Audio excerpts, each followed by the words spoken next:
Raising James on my own was never going to be easy. This was especially true after he came into the world a little early. He's been my everything from the start. My little boy who clung to me as a safe haven.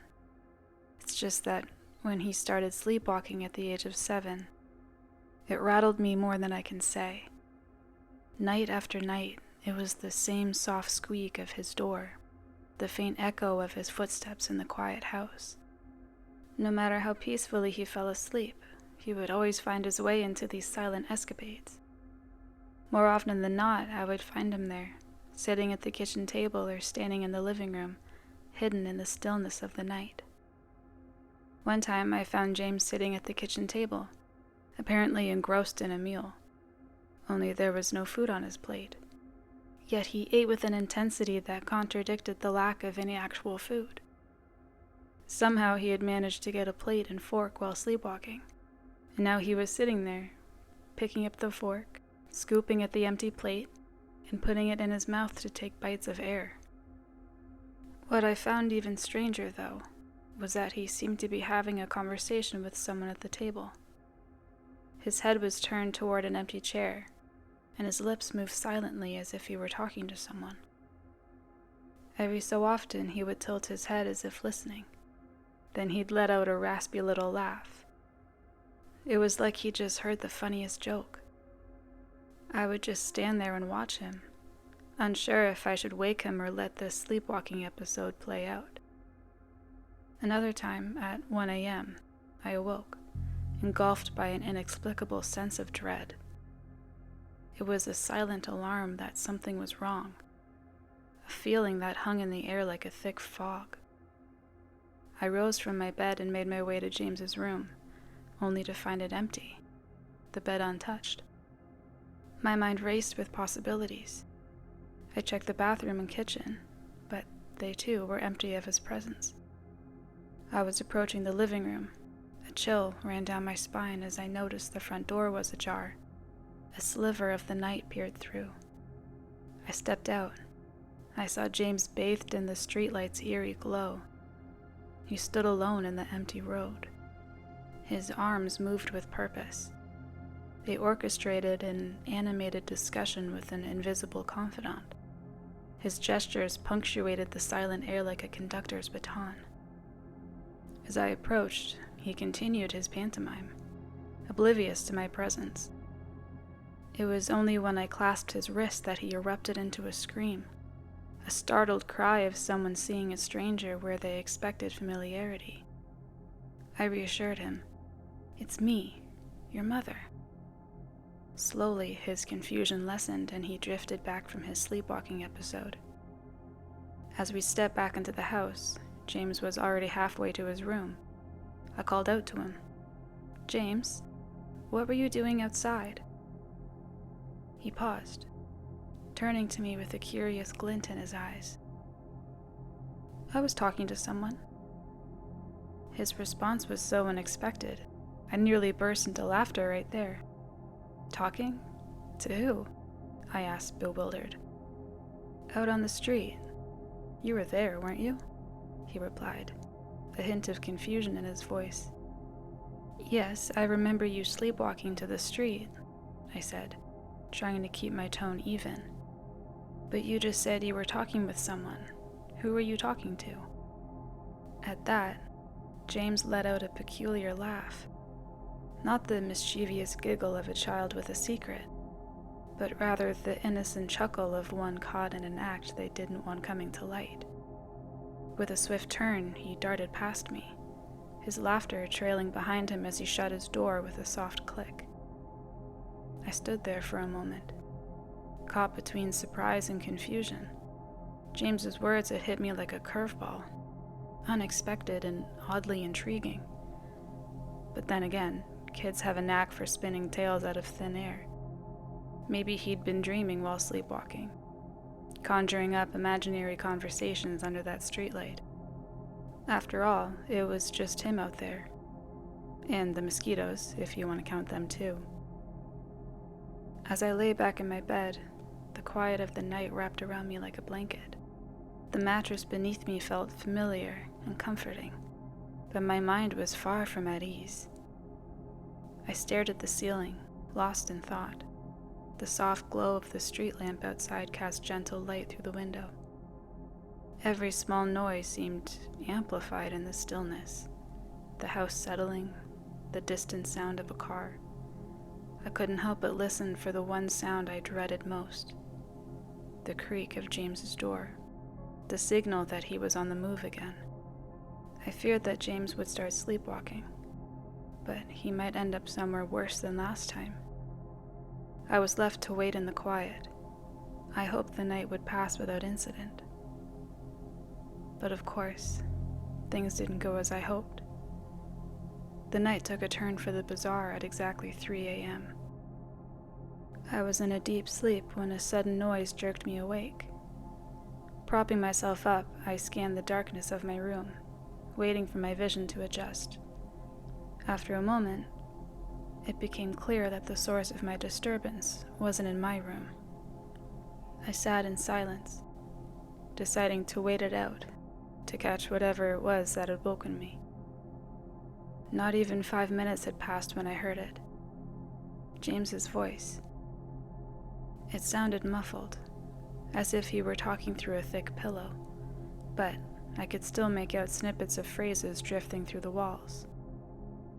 Played together forever. Are you going to take me away? Should I tell Mom? It sounded like he was having a full-on conversation. We are the only two that live in this house, so I figured it had to be sleep talking. Compelled by a mix of concern and curiosity, I rose and made my way to his room. With each step down the hall, his voice grew clearer. Take me, so we can play together forever. I didn't expect there to be a response, but one came. A voice that sounded like a man and a woman responded back, saying, "The time hasn't come yet, James." My heart pounding, I flung open his door, only to find him sound asleep in his bed, alone. The room was empty. No sign of the otherworldly conversation I had just overheard. Maybe while James was sleeping, he deepened his voice, unconsciously mirroring the imagined person he was talking to in his dream, a resonant echo that seemed almost his own. I tiptoed into the room, eyes darting to every corner. Under the bed, nothing but dust bunnies. The closet, just a bunch of clothes and old toys.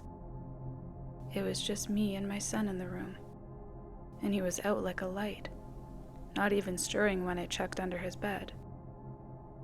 I backed out of his room, leaving the door cracked open just enough to spy through. I was half expecting him to start up his conversation again, but nope.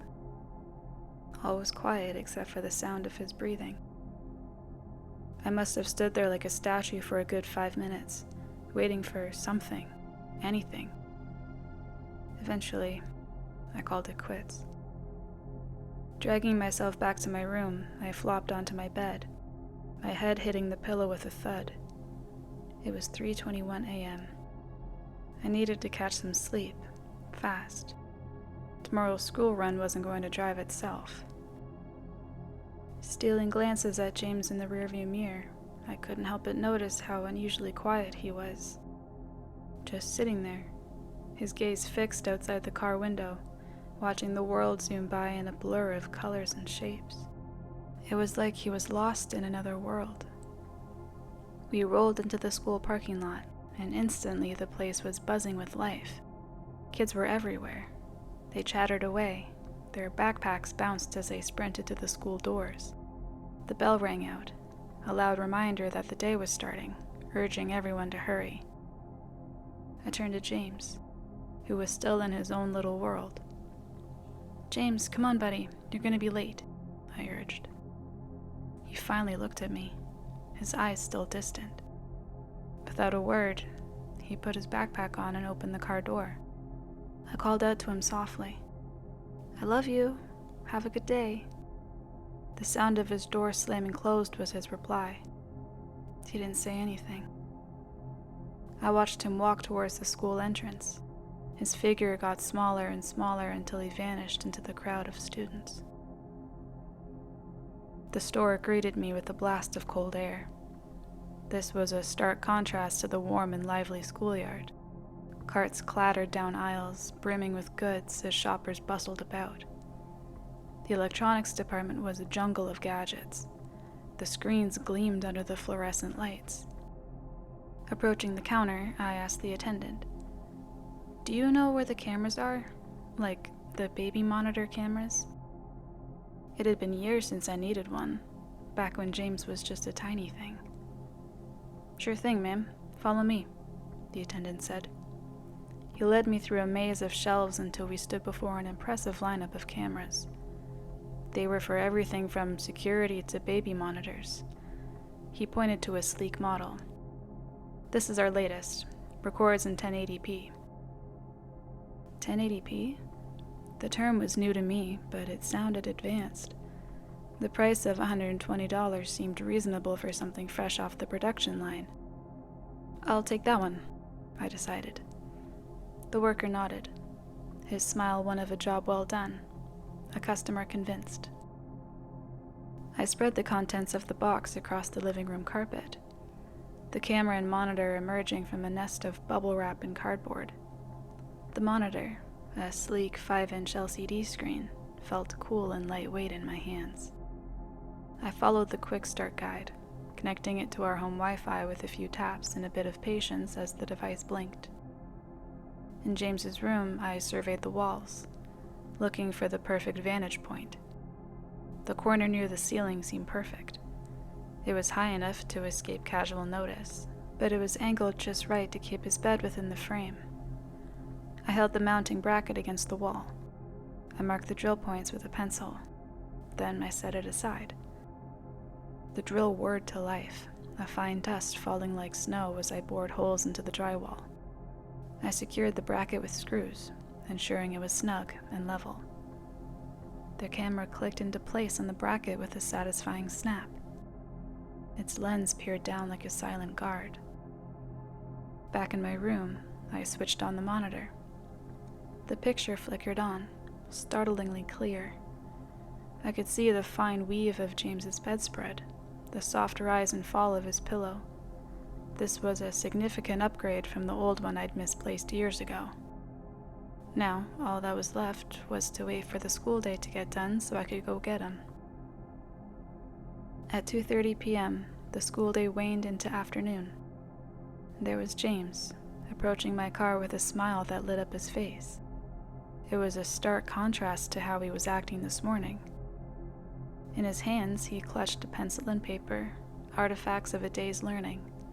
He seemed to have shed the morning shadows, now radiating the cheerful energy I knew so well. He hopped into the car with a bright, "Hey, Mom," his voice ringing with the familiar warmth of his usual self. "Hey, James, how was school?" I asked, eager to hear about his day. "It was good," he said back. "Remember that girl Sarah I told you about? She made a bracelet for me." He leaned forward with his arm outstretched to show me the bracelet. It was a simple but charming band of woven threads. Its colors were a vibrant mix of blues and greens, intertwined with tiny beads. As he shared this token of friendship, I noticed the principal making his way toward our car. I rolled down the window, greeted by his amiable smile. "Are you James's mom?" he asked. "Yes, I am," I replied, a hint of curiosity in my voice. "Could you pull over into the parking lot? I need to talk to you about something that happened at school today. It's nothing bad, just something I thought should be brought to your attention," he said, his tone reassuring yet serious. I obliged, steering the car into the parking lot to avoid holding up the line of parents behind me. Stepping out, I approached the principal, who began to relay his concerns. "One of the teachers noticed James doing something odd," he started. "We don't often see it with the other kids. During playtime, while the other kids were playing with toys and moving about, James was off by himself in a corner. But it wasn't just that he was alone. he seemed to be talking to someone who wasn't there. The teacher found it intriguing and brought it to my attention, so I thought I'd pass it along to you. Oh, okay. Thank you for letting me know.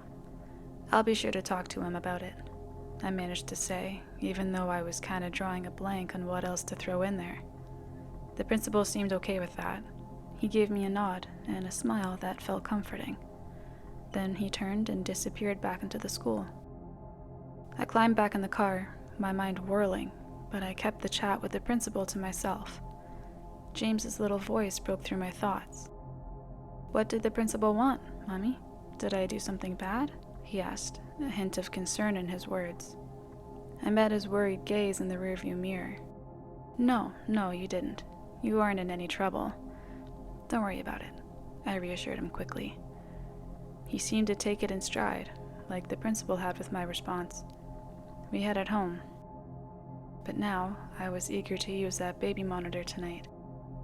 I wanted to see who James was talking to. That night, as I lay in bed, the baby monitor's soft glow was the only light in the room.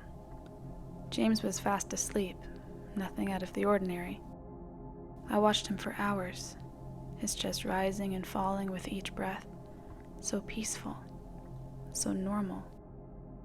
Eventually, my own eyes betrayed me, growing heavy until I couldn't fight the sleep any longer.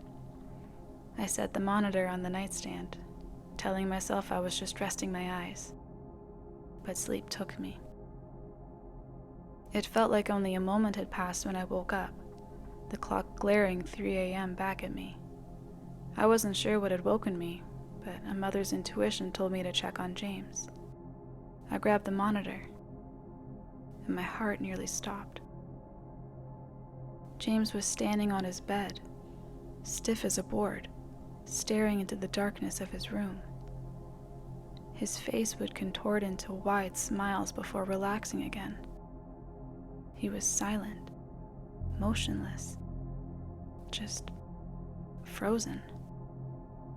I rubbed my eyes, trying to adjust to the brightness of the screen, trying to make sense of what I was seeing. And then I saw it. In the darkest corner of his room, there was a silhouette.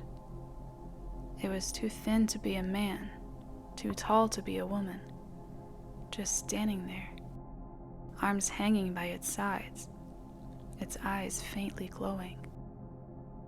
It was staring at James, and James was smiling back at it, a smile I'd never seen before. I felt a chill run down my spine as I watched, unable to move, unable to understand.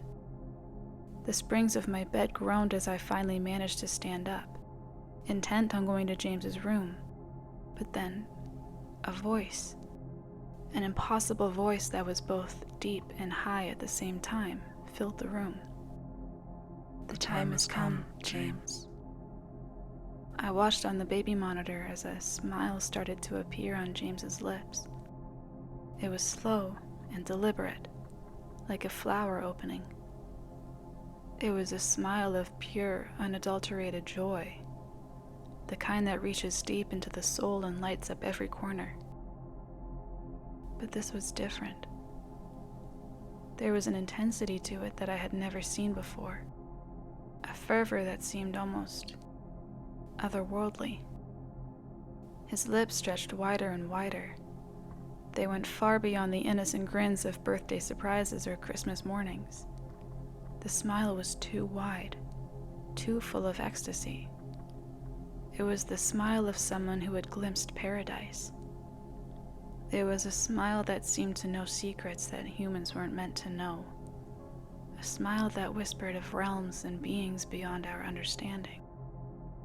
And as his smile grew, it took on a life of its own, almost too big for his little face, too knowing, too eager. It was a smile that didn't belong in the innocent context of a child's bedroom. It was a smile that could freeze the blood. A smile that said, I am seeing what you cannot see. I am feeling what you cannot feel. And it is magnificent. It was a smile that took my breath away. Not with awe, but with primal fear. It clawed at my chest, a warning from my instincts that something was very wrong.